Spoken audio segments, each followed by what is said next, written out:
नमस्कार मंडळी, तुम्हाला दिवाळीच्या खूप साऱ्या शुभेच्छा सर्वांना अगदी मनापासून. आणि आज मी तुम्हाला ना पातळ पोह्यांचा चिवडा करून दाखवणार आहे. तर त्याच्यासाठी मी 1 किलो पोहे घेतलेले आहेत, स्वच्छ निवडून वगैरे घेतलेले, चाळून घेतलेले आहेत. तर त्याच्यामध्ये काय खडा किंवा काय कचरा वगैरे असतो ना, तो निघून जातो म्हणून निवडून घ्यायचे. आणि आता चला बघूया रेसिपी. तर मंडळी, आता गॅसवर मी पातेलं ठेवलेले मोठं आणि त्याच्यामध्ये ना मी पोहे टाकून घेणार आहे. हे सगळे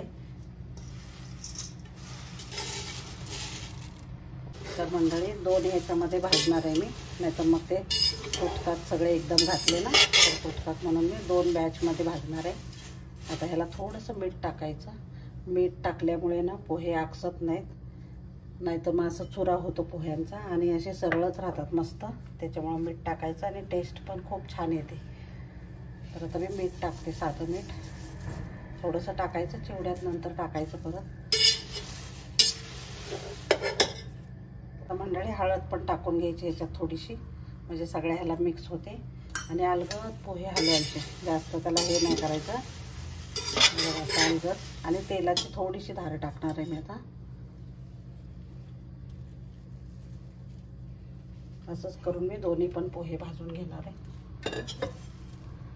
मंडळी आता काढून घ्यायचे पोहे. कसे मस्त भाजलेले आहेत, कुरकुरीत एकदम. आणि ह्याला असं मिक्स करायचं, असं उचलून पातेलं, म्हणजे अजिबात तुटत नाहीत पोहे. हे बघा, अख्खेचे अख्खे राहिलेले आहेत मस्त. तर आता मी काढून घेते. आता मंडळी सगळं तळून घ्यायचं आहे, शेंगदाणे वगैरे सगळं. त्याच्यासाठी मी तेल टाकते. आता मी खोबरं तळून घेते, बारीक खिसून घेतलेलं आहे मी खोबरं. आणि बारीक गॅसवर तळायचं, लगेच भाजतं खोबरं. आता काढून घ्यायचं मंडळी. कलर असाच ठेवायचा, जास्त डार्क नाही करायचा. आता मी शेंगदाणे टाकते. तुमच्या आवडीप्रमाणे शेंगदाणे कमी जास्त करू शकता तुम्ही, छान लागतात पण याच्यामध्ये शेंगदाणे, म्हणून मी जरा जास्तच टाकते. आता मस्त तळलेत मंडळी. तर आता काढून घ्यायचे. काजू तळायचे, काढून घ्यायचे मंडळी. काजू पण लवकर तळले जातात. सगळे काढून घेते ना आता. असाच कलर छान वाटतो मस्त. मनुके टाकते मी, मनुके पण पटकन होतात.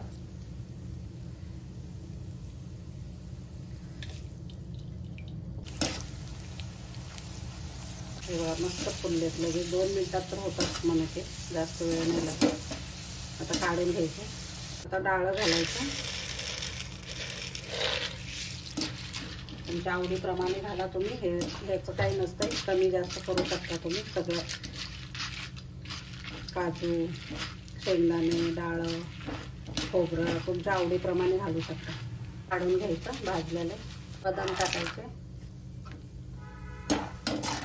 ते पण चांगले खरपूस भाजून घ्यायचे. आता बदाम पण काढून घ्यायचे. आता मिरची टाकून घ्यायची, पण काढून घ्यायची. छान तळली बघा. कढीपत्ता टाकून घ्यायचा. कढीपत्ता पण झालाय तर आता काढून घ्यायचा. ते बघा मस्त कुरकुरीत तळायचा. मंडळी मसाला घेतलेले आहेत आता मी. हे सुके मसाले आहेत. हे तर धनापूड, जिरापूड, चाट मसाला, आणि हे तर काळं मीठ आणि साधं मीठ घेतलेलं आहे. आणि हे तर आमचूर पावडर आहे. आता थोडंसं हळदी टाकणार आहे मी याच्यातच. 1 चमचा बडीशोप पावडर आहे. तर आता हे सगळे मसाले मिक्स करायचे. हे मसाले मी मिक्स करून मिक्सरच्या भांड्यामध्ये ना वाटणार आहे 1 मिनिटासाठी.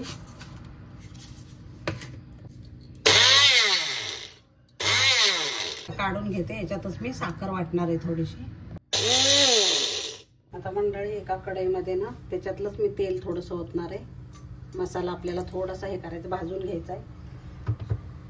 हा मसाला टाकायचा सगळा, थोडासा 1 मिनिटासाठी भाजायचा, जास्त नाही. तेल गरमच आहे. हे बघा,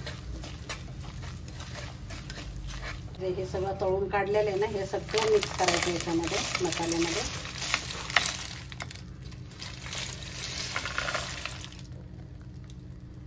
आता हे जी फोडणी आहे ना याच्यावर घालून घ्यायची आणि मिक्स करायचं चांगलं. अलगद मिक्स करायचं सगळं, पोहे तुटून द्यायचे नाही.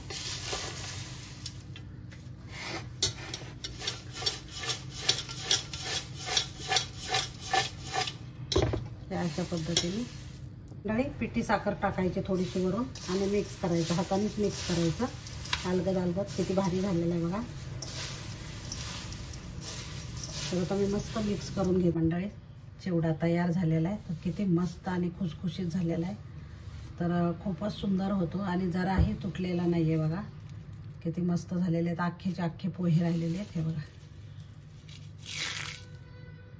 आणि किती मस्त चुरा पण होतोय त्याचा, पटकन इतका क्रिस्पी झालेला आहे. तर या पद्धतीने तुम्ही पण नक्की ट्राय करा या दिवाळीला आणि खूप मस्त एन्जॉय करा. तर खूपच भारी झालेलं आहे. तर नक्की ट्राय करा तुम्ही पण.